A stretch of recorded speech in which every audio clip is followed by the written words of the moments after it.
It's Ken Barrett, Laundromat How To. Added some more lights to the front of one of my stores yesterday. So let's jump in here. So what I had initially was just the 3 lights up right in front of the laundromat there. Those first 3 you see across here, 1, 2, 3. And what we did is we added these 3 additional ones. So the one thing you want to check after we've done that, as you can see right up here, there's a security camera up here. So you see now it's in the shade, and the reason it's in the shade, I'll see if I can get this without messing up too badly, is that little piece of metal tape right here I had to put on. So initially that light was shining onto this camera, and it was really putting quite a glare on it, and we weren't really getting a good view of the parking lot across here.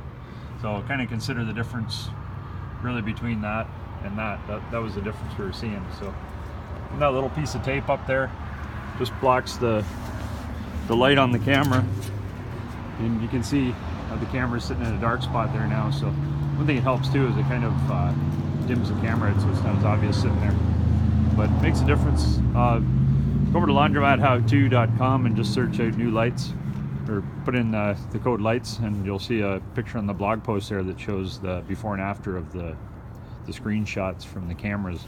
Just kind of give you an idea what we're looking for. But it's just things like that. You just got to check whenever you change something.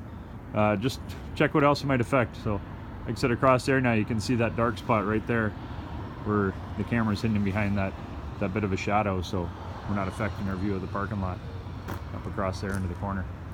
So hope this helps out. laundromathowto.com, and we'll talk to you soon.